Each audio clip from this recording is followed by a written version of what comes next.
dengan pihak pencabar sekolah bagi menyusun dan melaksanakan pelbagai program kecemerlangan untuk anak-anak. Pelbagai perbincangan telah dijalankan sebelum ini.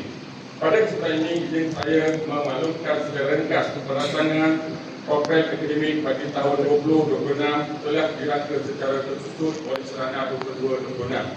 Walau bagaimanapun, perancangan ini perlu ada perubahan akan diselaraskan sepenuhnya mengikut takvim resmi tahun 2026 yang dikeluarkan oleh pihak sekolah.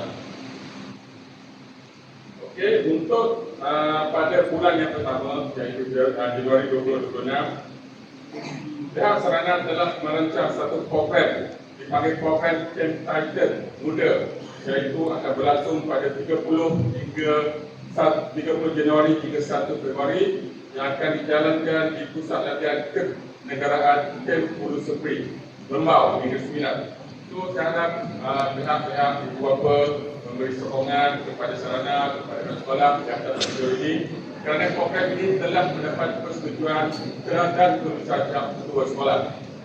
Di samping itu, pelbagai program yang akan dijalankan selepas itu adalah program admin yang akan dijalankan secara grup atau kumpulan yang lebih kecil sebelum ini, yang mana dahulu 3 grup, sekarang ini mungkin akan jadi 6 grup, bermakna guru-guru akan lebih fokus kepada anak-anak perempuan dan perempuan. Ya.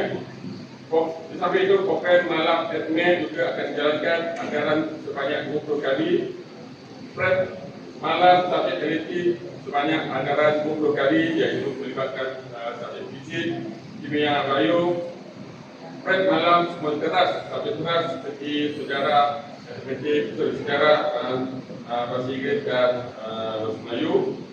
Program event poster pun akan dijalankan. Majlis penghargaan admin dan biologi serta lonjakan sarjana PhD 4 Pompo akan dijalankan juga.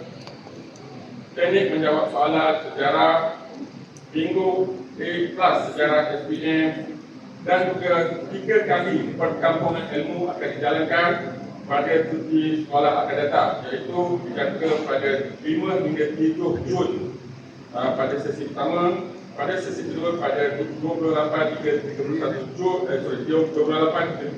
Ogos. Kedua-duanya waktu cuti sekolah, sama ada anak-anak akan pulang lewat daripada cuti sekolah atau pulang awal daripada cuti sekolah. Dan yang terakhir adalah perkampungan ilmu seri ketiga yang akan dijalankan pada sesi sekolah selama 5 hari pada 6 hingga 10 November.